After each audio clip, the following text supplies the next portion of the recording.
Hi guys, welcome to an event producers roundtable. I'm Ryan Smolar with Downtown Inc. I want to say hi to my two board members I see, Denise Reynoso and Yvonne Flores, both downtown residents and board members for Downtown Inc. And then Jose Romo, who's our operations manager and does a lot with events. And also I see Julie Castro Cardenas here, who's our downtown liaison with the city of Santa Ana, and a lot of awesome downtown event producers here. So thank you guys for making time to be here. If hopefully this is a session where we can chat about the reopening and events that are coming and any changes to the process that have happened that people need to know about, and answer people's questions. And as we started to lay out kind of the agenda for this, we realized how big this topic is. So I wanted to give you guys the opportunity, whether you want to throw it in the chat or you want to just raise a kind of a 1 or 2 sentence question or topic that you hope to get covered today. We'll make sure and focus on those topics in our time together. So does anyone want to kick it off? I heard Logan, you were talking about rooftop parking garages. That that might be a important topic. Or if anyone else has stuff they want to popcorn out, I'll make sure and write everything down so we make sure and cover all that.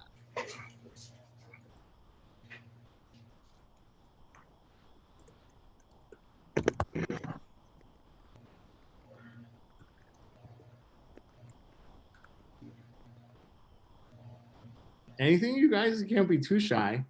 Anything you want to make sure we cover today? Ah, okay, it's coming in. I see in the chat, Yvonne mentioned artists trying to navigate the film permit process. Question about accepting summer event proposals from Sarah Marshall.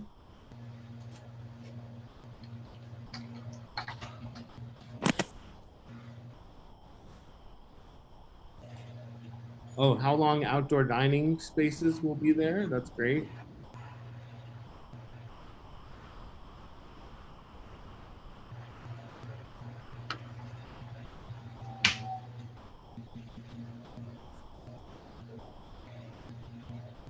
Hi all. Sorry I'm late. I think there's a question up, but I'm tuning in from the road, so I can only participate via voice and audio. Okay, welcome, Stephen. People are just saying right now anything they want to make sure gets covered today, so that we make sure we help people who may have questions or topics here that they want covered. Okay. Yvonne asked about starting a fair on Sycamore.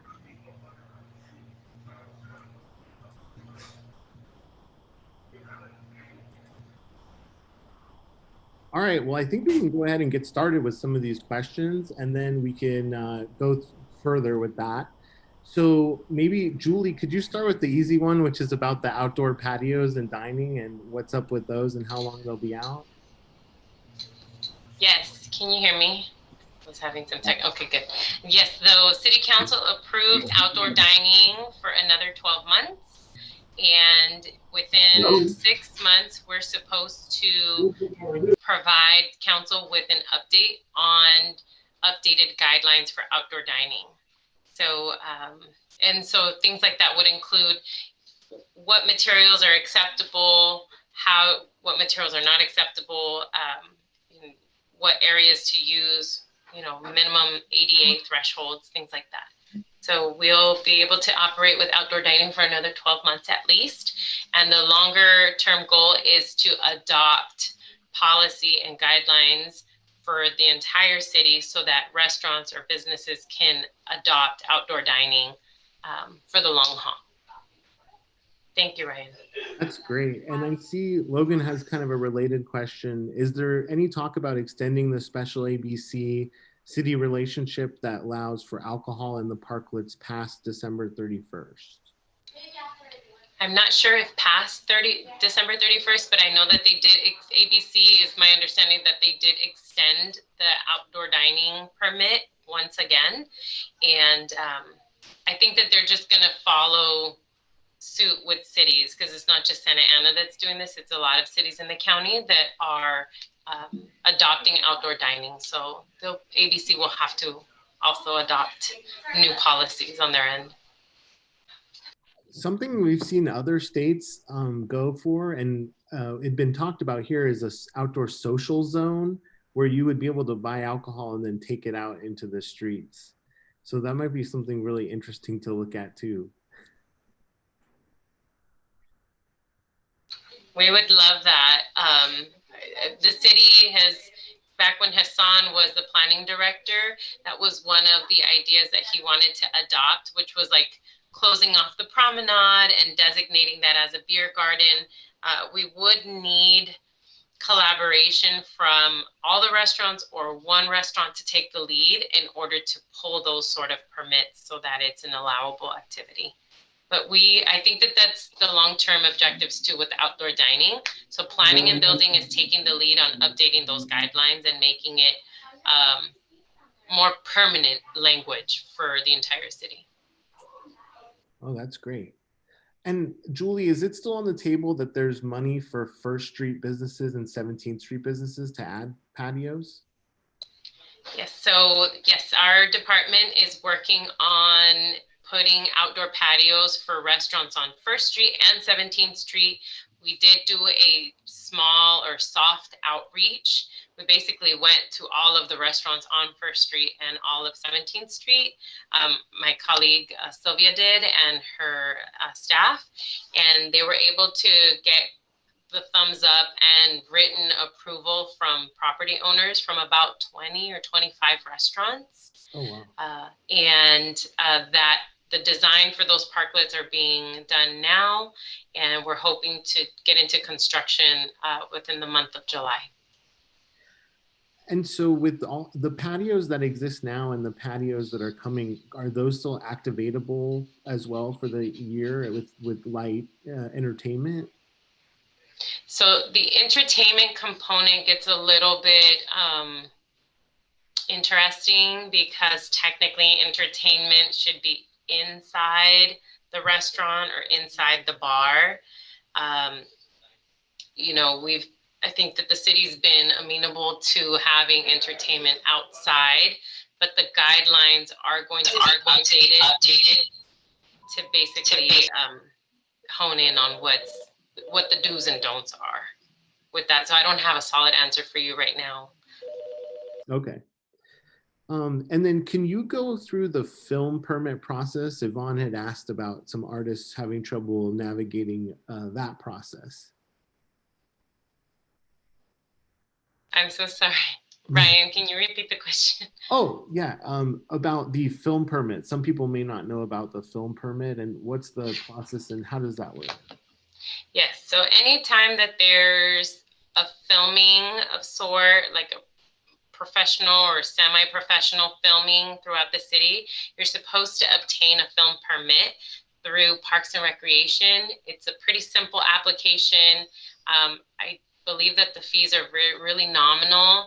The contact there is Sonia Batres, and she really does a good job about walking people through that film permit, and the turnaround is pretty quick. Sometimes police are required for some film permits because of, if there's going to be like action shots or shootings or running or things of that nature, then we require police. But yeah, I think that if people are going to film and it's going to be a little bit of a production and some staging, they should absolutely get a film permit. If there's going to be a band at the promenade and there's going to be a crew filming, that would warrant a film permit. Is there also insurance requirements for the film crew or the performers or anything like that in the permit? There are some insurance requirements, and you can either provide it on your own or you can go through the city's insurance provider. It's a private entity, and you can get a quote online. It's very user-friendly now. the online system is. Oh, great. Mhm. I don't know how competitive they are though with pricing, because it all depends on the scale of the event or the scale of the filming. Sometimes it's best to get a quote from the city's provider and then a quote from a private entity, a private insurance company, just to compare cost. Okay. And then other questions I saw was, are we still accepting summer proposals? So I assume maybe Sarah, you mean is downtown accepting funding or sponsorship proposals for events? And so this past board meeting for Downtown Inc., we passed a events committee and are accepting applications for special events that, you know, bring people back into downtown, into the public spaces, that are a partnership of a few businesses or groups downtown. And so we're interested in receiving asks, and the total amount that can be asked for is $5,000. So if folks have questions about those, I can send that out. In addition, and we'll be reviewing those in a few weeks. In addition, Julie, can you mention the resources that the council, do they still have the application that can be for sponsorship through the neighborhood associations? Yes, as far as I know, each council member is allocated $10,000 annually. And that $10,000, the objective is to go and support special events throughout the city. It is discretionary funding. The application is a one-page document. It's very simple to fill out, and it's submitted via email. I've seen council members sponsor events in the range of $500 to, you know, $1,000. Sometimes I've seen them up to $2,000, but the most common is about $500 sponsorships. And there's two ways to qualify for those funding, for that funding. One is that you have to be a nonprofit, 501c3. And then the other one is you would have to be directly involved with a neighborhood association. And there's over 60 neighborhood associations in the city. And so it's simple and it's effective. And I highly encourage people to apply for council sponsorship, especially since it's only a one-page document. That's fantastic. And Denise, you're our Downtown Neighborhood Association contact. Did you want to say hi, or any interest that you think the neighborhood is looking for in the events they partner with? Hi, hello everyone. Yes, my name is Denise. You know, we're definitely thinking about, you know, what events we want to do for the rest of the year. So I'm still kind of brainstorming as far as what type of specific event. So any ideas, feel free to reach out to me or message me in the chat. Great. Thank you for being here, and it's exciting to see all the partnerships we could have with events downtown with you. And then in addition, you know, through the OCTA, all the construction, they've given us also funds to help activate and sponsor and market downtown events. So for smaller amounts too, you can submit a request to Madeline or myself, and we'll go ahead and look at that and let you know what we need to in order to process those. But I know there's some folks on the call who've done great promotions downtown and brought people into their area and connected people with free activities and businesses downtown. So those have been really great win-wins, and we'd like to continue to activate areas of downtown through small partnerships like that. Now, Sarah asked the big question, which is, as a newbie, you know, what is the special events permit and that process? So I don't know, I'll invite Julie, or if Jose, if you guys wanted to go through that process. I could pull up the permit itself if that's of interest, but I think just a high level overview of that document and that process would be great. Who's Sarah? I don't mind. Can you guys hear me? Yes, we hear you. Put yourself on mute if you'd like. I can provide a broad overview of the special event permit It needs, okay, so special event permits are required for events that you want to host on a sidewalk or on the street or at a park. However, parks reservations are submitted through Parks and Recreation, and events that are hosted on the sidewalk or on the street or in a public area throughout the city are submitted to Santa Ana Police Department. And in general, you need to fill out 2 applications. One is this application that you see here on the screen, which is the special event request form. That one goes to PD. The second application that needs to be filled out is through the Orange County Fire Authority.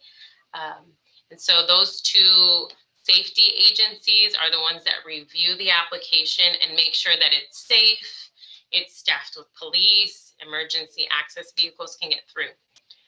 With the special event application, it's really important that you submit a site plan, a traffic control plan if there's street closures, your insurance, and then also have signatures on the application. And those signatures are going to be from business owners and residents that will be directly impacted by your event. There is a high approval rate for those signatures. So that petition form has to, your job as an event organizer is to go to these different businesses and residents and basically let them know, hi, I'm so-and-so, I'm organizing an event. It's going to be on this date, this time. Probably good to give them a flyer. And we would like to ask for your signature, and then the person can then say, yes, I support, or no, I don't support.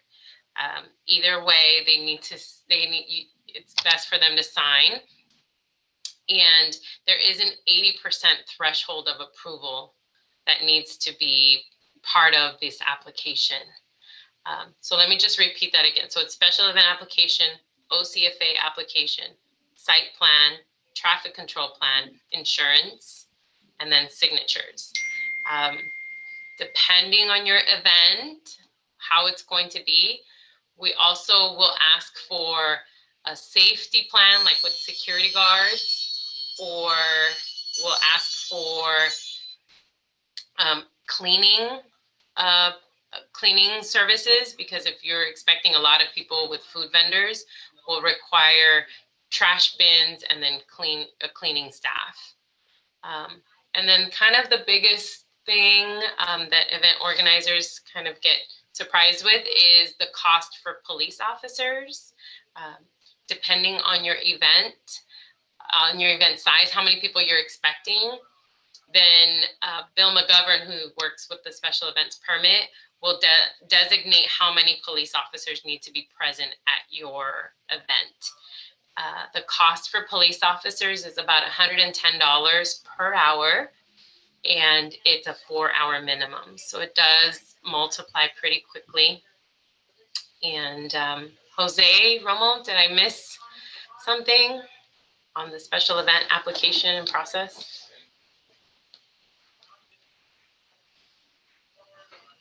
If you're talking, Jose, we can't hear you.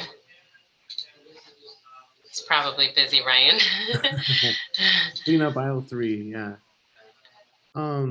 So, well, that's really interesting. Sarah, did you have more questions based on what she said so far? And so when you turn in your special event permit, based on the things that you tell the city, you may have additional requirements, like if you have food, you have to go through the health department. If you're shutting down the street, you need a traffic plan. So the special events permit is the gateway to more permits, right? Isn't that kind of how it works? Hi, can you hear me? Oh, hi, Jose. Hi. Just wanted to add one more component of this, multiple applications that need to be submitted. There's one more application that needs to be submitted if the participant is planning to have any type of food in the event, whether it's a nonprofit group making and selling food, or a commercial vendor, or or a food truck. Um, the health department requires an application to be submitted, just like the city does, and the fire department. And of course, it's if a participant is going to have a food truck, it's very simple. All that is required is to get the information about the food truck, basically, assuming that they have a valid permit with the County of Orange. Then it's very simple. It gets a little more complicated when a participant wants to have open food and or cooking and the event, so that's a little more challenging because then you are required to have a portable toilets, hand wash station for the food vendors, etc., etc. Also, it's important to, when you are collecting the signatures from the folks who are going to be directly impacted by the event, you need to let them know if you're going to have, if you plan to have food in the event, because we want the restaurants to know and approve or not if you're going to have a food truck in front of their business or within a short walking distance to their business. So you need to disclose what you're planning to have. That way, it's a transparent process, and whether they support or not support the event. So just wanted to add that. Great. And there's a question in here about if we provide security, what's the rationale for hiring police officers? And then a little more information about the insurance, the liability insurance. So Julie, can you answer, there's sort of a number of police officers is based on the amount of people in attendance and the activities planned, right?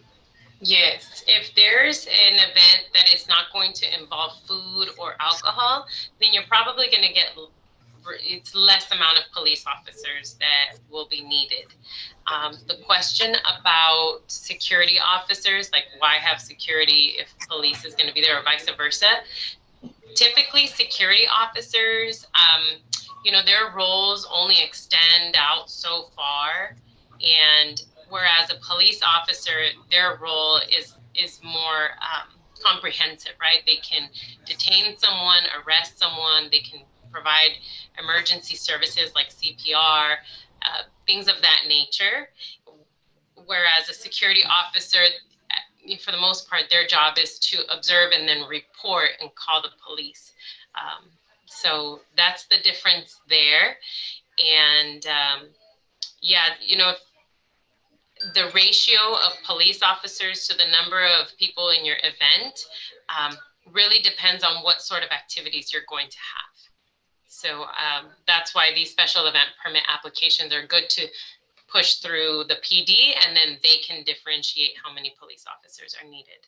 And over the years, what I've seen is, the more that the city's familiar with your event and the activities and the more consistent it is, the more they really hone in and minimize that. So it's really good to grow events from a smaller to larger, so you don't start with a huge anticipation of costs up front because it feels foreign or new, and you ease into it or with a lot of great local partners, so that there's that trust level to really know that the scene will be well managed.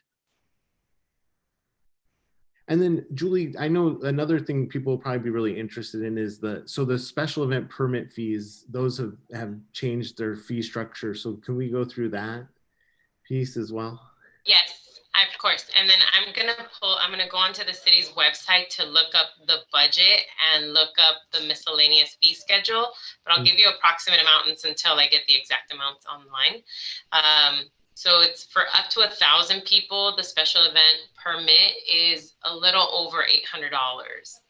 If you're going to have an event that has more than 1,000 people, then it bumps up to $2,700. And it's a hefty fee. It was $165 for many, many, many years. And finally, the city and the police department basically got together and identified what were the true costs associated with reviewing the applications, running it up to various departments.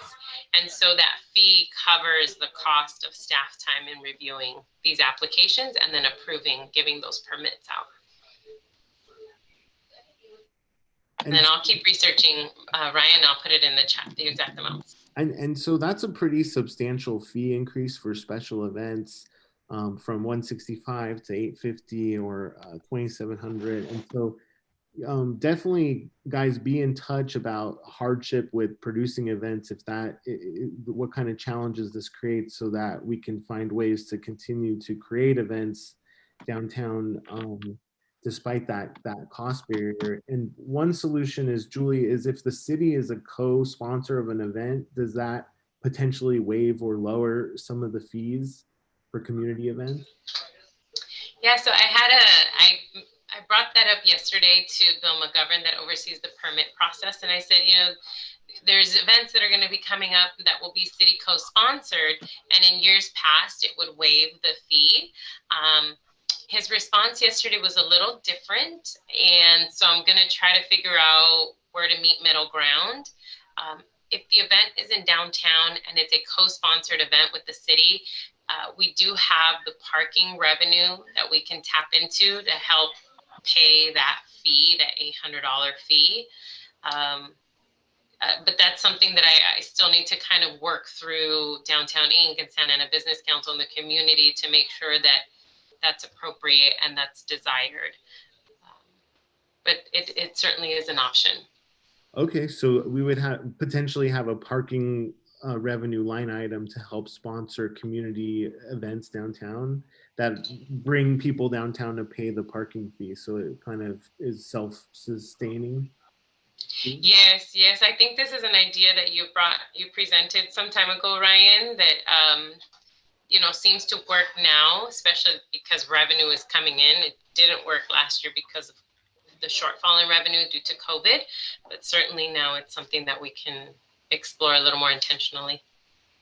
Okay, and then so there's a couple good questions came in. So one is, you know, what is if you have 10 to 20 people gathering in the public space and someone's playing acoustic instrument, is that an event, or is there a cutoff of when that type of gathering or activity becomes a special event permit need? That's an excellent question. I think that if it's if it's impromptu, someone's just a musician, just happens to have his guitar and is playing music on the sidewalk, then there's no pre-planning for that. And there's no larger attendance that's going to come. I can see how that's just very organic. That's just community enjoying the downtown. Mm-hmm. But if there's a band that's scheduled and has a specific location and has a film crew and it's in collaboration with restaurants and it occurs every month, then that would trigger a special event permit or a film permit. I think that film permits tend to be a little less expensive and kind of help the city manage, you know, the attendance and make sure that it's safe and people are, you know, that's ultimately what we want, is that they're going to be safe. So I would have to ask Bill. If you want, I can email or call him during this call. Okay, and then there's a couple more questions about, Logan says, is there any talk about differentiating between community events and non-community ticketed for-profit events? Because we know, you know, some people have come downtown sometimes and fence up an area and make money, versus some are providing a free service or kind of event. Yes, those are very clear differentiation between the two, where it's a very exclusive private event, like a concert, if you will. And so typically community members organize community events. For example, Viva la Vida, right? They're a nonprofit organization. They organize like a traditional cultural event for the community, and it's by the community for the community. Yes, there's vendors that make nonprofits. But it's those organizers that will approach the city and say, hey, can we collaborate? Can we partner? Can we leverage resources? But I don't think that it changes the permit fee. Unlike Parks and Recreation does have a private, resident, non-resident, and then nonprofit. They have different fees for those different applicants, but I don't think that's the same for the police permit, the special event permit. I think it's a same across the board for everybody. Okay, and then Jacqueline had asked about if you need an alcohol permit if you're partnering with a restaurant that already has an existing patio and they're not leaving that patio. Yeah, so right now, restaurants that serve outdoors should have an ABC permit that allows them to serve outside. People, their customers shouldn't walk out with alcoholic beverages outside of their patio.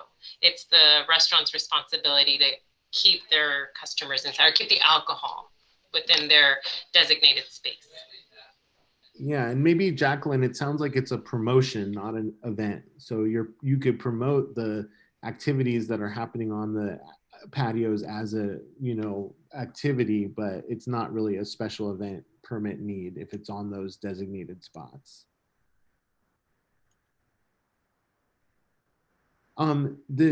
Sarah asked how to apply for a city sponsorship. So there's two maybe city sponsorships. There's the one we talked about that you would apply for to council in partnership with the Downtown Neighborhood Association, which is Denise. And then the second would, I think, be to co-sponsor if you're renting a public facility, right? Then that would be the only other one, and that would go through Sonia Batres. Yes. Yeah. And then I want to say that beginning in July, after I meet with Downtown Inc., Santa Ana Business Council, and some of the major stakeholders in the downtown, we can identify how much money we will have for sponsorships and a process that's fair and transparent to the community. And do you know, Julie, how many events typically occur downtown a year? I have a spreadsheet now. Let me just do a little tally. I want to say there's like 30. Yeah. Yeah, there's quite a bit. And that 30 count, so it's at least one event per month. So that's 12 a year. But normally there's 2 or 3 per month. And then I also include the big holidays, Cinco de Mayo, Mother's Day, because the restaurants triple in their capacity and they activate more entertainment and things of that nature. So, and then there's like smaller events that, don't take over the whole downtown. Oh, I actually tallied it up right now and it's 53. Wow. And that's bare bone events. This is not even including the new organizers that are coming in. Like, for example, Munchie's Diner, they're hoping to do a roller skating rink at the 3rd and Bush lot every Monday. So that would technically be considered a special event. Well, that sounds interesting. Can you share also, Julie, will the city be having their special events this year, the Shakespeare in the Park or any of those type of things? The only 2 events that are approved and have funding are the 5K run. That will happen in October. And the second event that is approved for this year is Plaza Navideña, when we do the tree lighting ceremony at Plaza Calle 4. That'll be in November. No other special events have been approved for this year. But next year, they're hoping to bring back the traditional ones, 4th of July, Fiestas Patrias, and Shakespeare in the Park, as well as Plaza Navideña, and the 5K run. Oh, great. Is there any other questions that folks have that they haven't gotten answered? Oh, I saw there was one, somebody asked about Art Walk. And so we have submitted an application for Art Walk to return in August.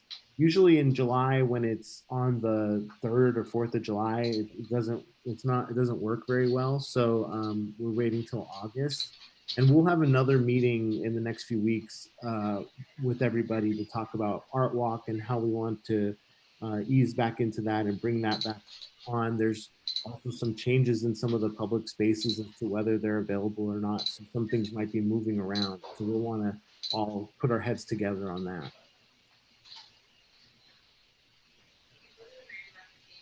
I have just a couple comments, just based on my experience with special events. Although the special event permit application only requires that you submit it 30 days in advance, I would highly suggest that you submit it, 60 days in advance, and that you include multiple dates for those events on the one application. Because that's, more cost effective, one application, one fee for multiple events. And I would also highly suggest that wherever you're going to have your event, that you reach out to those business owners and those residents well in advance, because those business owners, those residents, they also plan events, or they host different gatherings at different scales.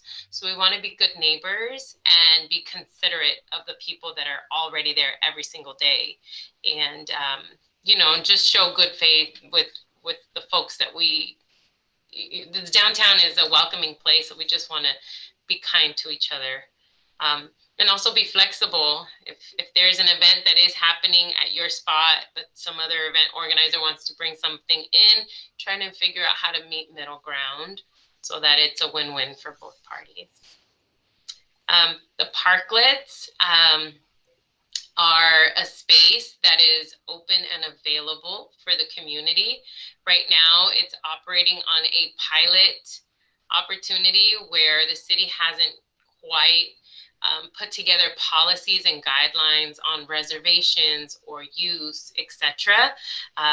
We defer those parklet spaces to the restaurants. They were constructed for the purpose of the restaurants to do outdoor dining. But now that restaurants are open at 100% capacity inside, the parklets can be used by the broader community. We just need to collaborate and make sure that we coordinate those dates with the restaurant owners so that there's not too much overlap. But certainly those are spaces that are available throughout the downtown. And reach out to me. I'm happy to sit down and figure out logistics and leverage resources and guide you through. I also am in tune with all the different things that are going on. And so I'm happy to sit with you and work with any of the event organizers to kind of just brainstorm. That's fantastic. And Julie, you've been really great about as events are getting approved, you're adding them to calendars and sending them out. So just want to give a moment to, share, guys, how do we keep in touch and coordinate with each other's events and cross promote? We set up a Google Calendar the last time we met. Is that still the effective tool? Or Julie's also created a really great document that shows some of the key events happening throughout the year. So any ideas or space to that conversation would be great.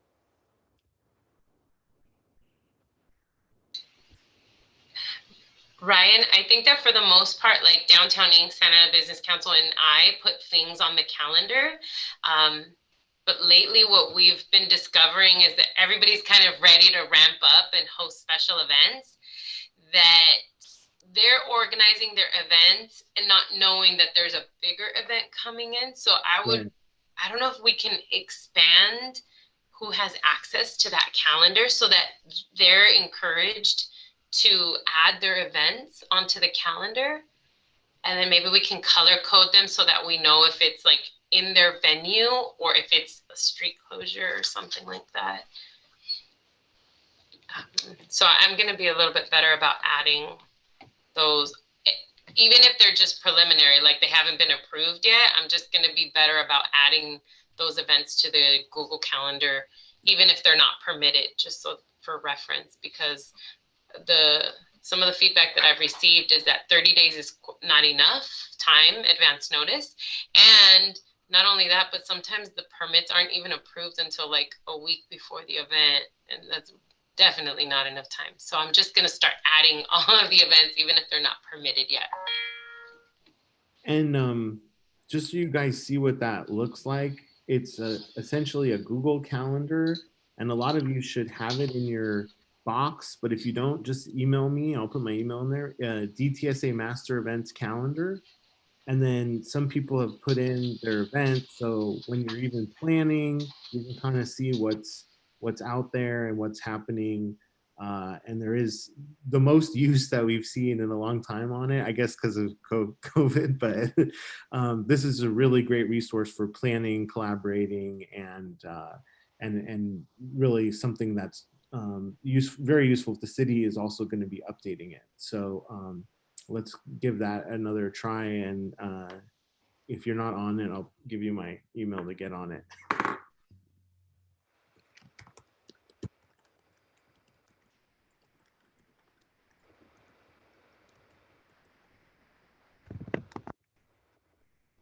Oh, great. Lots of people want to be on it. This is cool. Is there any way we can hear from everybody else about what future events they're contemplating?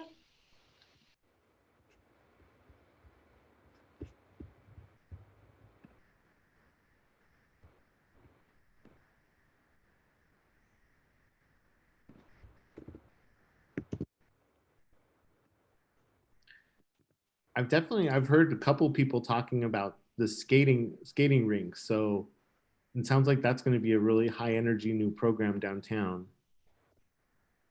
Yes, every Monday from 4 to I think 9, maybe 8. Yeah, 4 to 9, and we'll see how it goes. I see Priscilla. Family friendly. Art and Culture Festival in the end of November or October.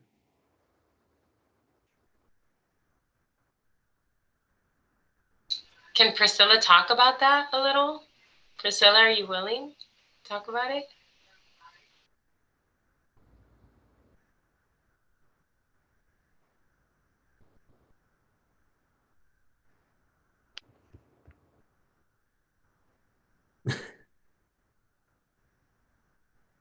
I see Logan's going to do outdoor movies throughout the city, throughout downtown.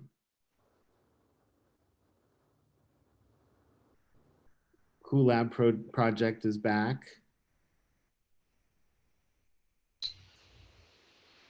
What is that, Cool Lab? Priscilla or Sarah, you want to share? Or otherwise, I can do it. Oh, okay. Priscilla Reyes, another Priscilla.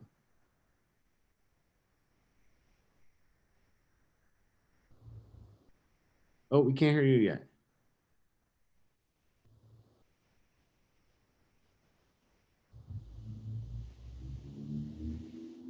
Yvonne wants to do a car show with midnight cruisers.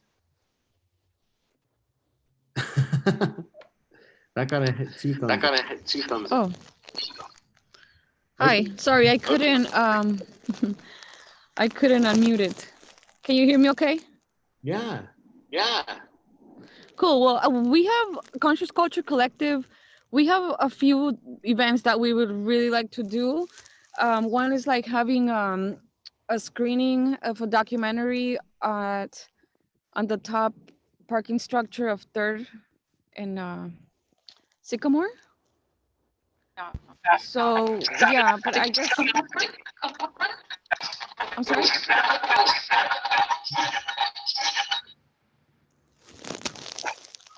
I'm sorry, can you hear me? Oh yeah, sorry about that. Okay. So I know that's like a private place, but that's just like one idea we have, and then we would really like to do like host a few workshops at the 4th Street Plaza. That's why I was asking, like, what if it's just very few people? Because sometimes you know, we just need a table, or sometimes we can just sit on the floor and have like a discussion, or just like a hands-on activity where, you know, we could just be maybe doing some art, like just, you know, just on the floor, like, you know, just something very informal. So we like to host some a couple of those workshops around. I didn't know if it was better actually to go through the neighborhood association for something like that. I think so. I think you would probably get better support as far as leveraging cost and fees, co-sponsorships, if you went through the Downtown Santa Ana Neighborhood Association.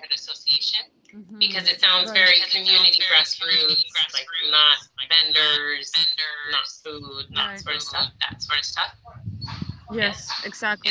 And then And we I would would absolutely do one application with as many dates as possible, even if later you have to change the date. That's okay too. Okay. That's okay too. Okay, yeah, so I could do that. And then we also want to do the Art and Culture Festival.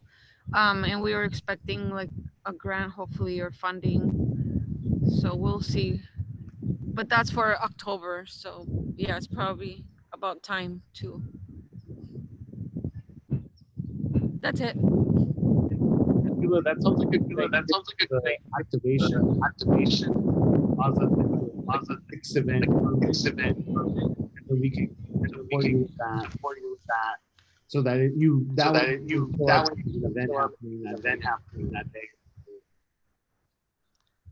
Cool. Yes, thank you. I will talk to you more. And then other working. Yes, can you guys hear me? Yeah. Okay, perfect. Yeah, I don't know. I'm on my work computer, so I was trying to do something. But yeah, so I'm here on behalf of the Cool Lab Project, which is a weekly open mic and jam session that we used to take place at the Forestry Market patio. And we've really been itching to come back. We've been waiting for a set date and everything, but we're definitely interested in applying for that funding. I've made a presentation, so I can send that to you guys today. And yeah, it's free. It's all ages. We've gotten so many people from up and down California, even outside of the state, to come, and it's just been really beautiful. So yeah, we actually have a festival coming up with the Segerstrom Center of Arts next month. So hopefully we can start off before then, but even if it's after, we're just really looking forward to coming back. So Great, good to see you. Good to have you back.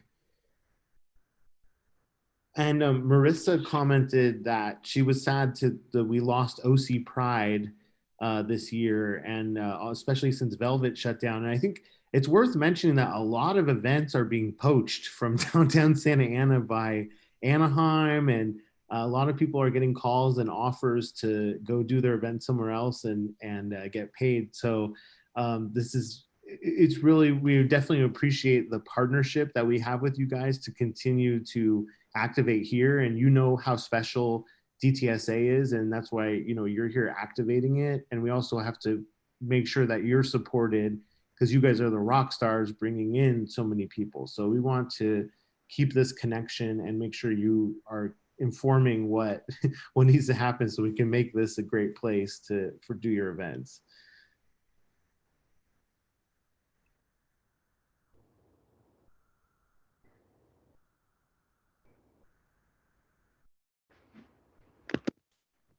Anyone else have any events they want to share or last questions, or else we can wrap up?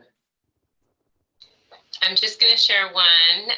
So the Downtown Bridal Association is going to be hosting a bridal and quinceañera fashion show and expo on Sunday, August 1st. They'll be doing a small street closure on Ford Street between Broadway and Ross.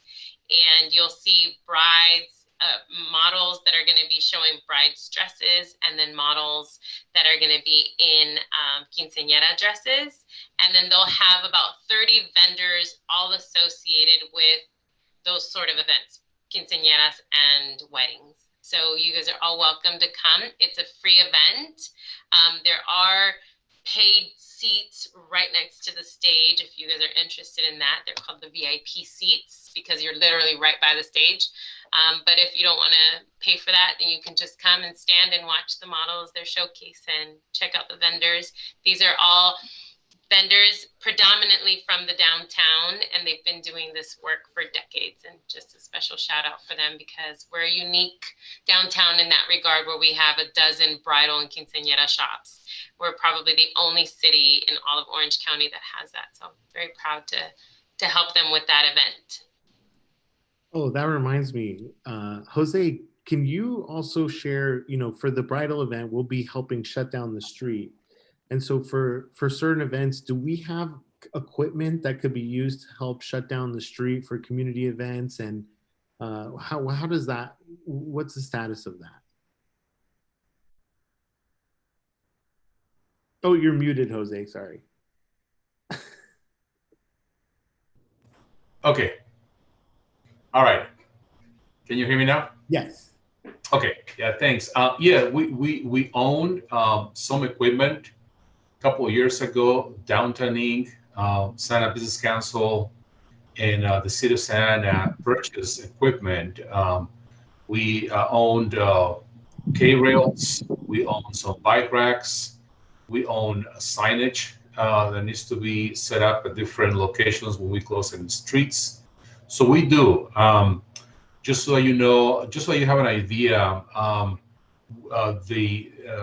when we bought the equipment, we were able to close the street for the Tamalada event that took place in November or December of 2019, a year and a half ago.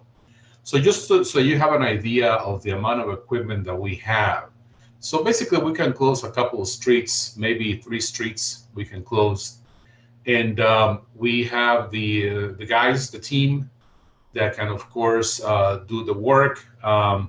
Now, of course, if we run into overtime, there's always a cost associated with having the guys do the setup and also the removal. And usually the removal always brings the overtime in place because most events end 8, 9 o'clock at night, and it takes anywhere from 2 to 3 hours for the event to clear, meaning the vendors, the participants, and then that's when we go in and remove the equipment. But yes, it's great news for all of us that as long as your event is not crazy large, such as the Fiestas Patrias or Cinco de Mayo event, if it's on a small, such as the Tamalada event, we definitely own the equipment, and that is big savings to the event organizer. Because renting the equipment, just so you have an idea, because we got quotes for the Tamalada event, just renting the equipment was going to be $1,600. And again, that's 2 years ago in equipment only, not the labor. So it's substantial savings, that we can definitely contribute with. We're going to be assisting the bridal event in August 1st. We're going to do the setup. We're going to close the street at 7, 8 o'clock in the morning. And then we're going to assist throughout the day.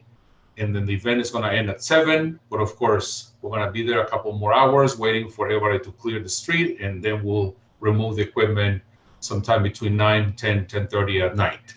So yeah, I mean, if you need equipment, street closure equipment for an event, reach out to Downtown Inc. and we can sit down and chat.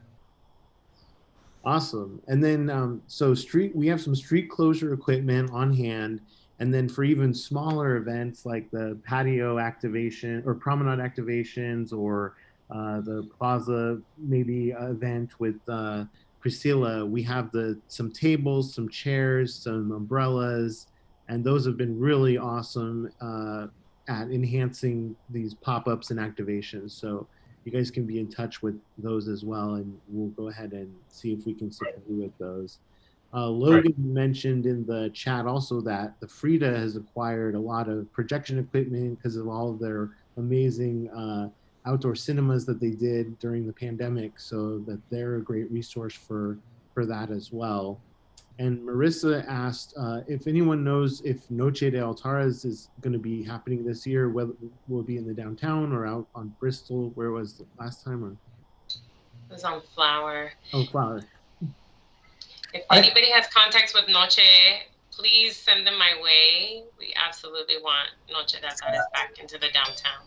I know Viva la Vida is working on the Dia de Muertos event. I don't know if that's the same event, but I know that that group is working on one this year. They're separate, but Rudy did reach out to me, and we're happy that they're coming. Yes.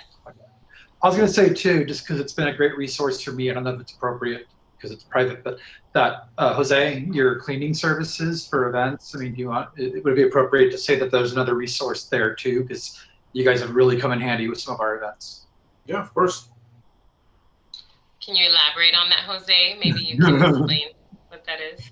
Well, you know, it's the an important component of an event to have cleaning service during and after the event. One of the major complaints for Noche de Altares, the Day of the Dead event, in previous years was that it was a wonderful event, but then it was a disaster. Downtown looked at it like a, you know, like a war zone the next day, the next morning. The thing is that the reason is that they did not have a trash management plan. They didn't have a crew cleaning during the event, and they have a crew to clean after the event or the day after. That's important. Unfortunately, it costs money. But what we do is we offer the team, the downtown team, and then we offer the services at cost. And then, you know, as long as we know in advance, we can schedule the guys and to work on a specific day, and we can tell you, we can give you an idea prior to the event how much the cleaning service is going to cost you.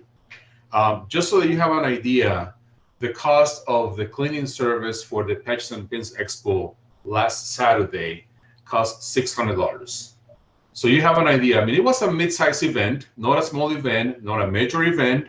I call that event a mid-sized event. That cost $600. But then we have 4 guys throughout the event all day long picking up trash, because you don't want the visitors to your event to be looking at trash all over. Okay, you want a clean, a safe event, and that's important. And then, of course, then the biggest task of the job is when everybody leaves. That's when we start, you know, picking up the trash. And then, of course, then where do we take the trash? Because, you know, the trash cans that we have in downtown are only for the businesses. So we also have a plan to take the trash to different dumpsters in the area. That way, when people come the next morning, then they see, okay, fine, you know, downtown is clean. Downtown is safe, clean, and it's okay to walk around. So that's important. You need to keep that in mind, and you need to always budget for that expense. You know, the trash, it costs money to pick up, but it's very important, because if you don't have a trash management plan, most likely the city will not approve your event the next time. So that's how it works. Thank you, Jose, for keeping our downtown clean, and for your team. They're fantastic. Thank you. Thanks, Jose. You guys are, you make it all happen, really. All right. Well, this has been really fabulous. I think a lot of good information was shared, and we'll go ahead and share this recording out too to everyone who couldn't make it. Maybe even try to compile some of the resources that were shared. I think there's a lot on the table when you look at it. And maybe we can even do more. And the events partnerships have been so strong, and coming out of COVID, this is going to be the main thing that brings life back into downtown. So let's keep in touch and amplify your efforts and make these events really fantastic, so that we can be a community and thrive again. Thanks, guys. Thank you. Thank you.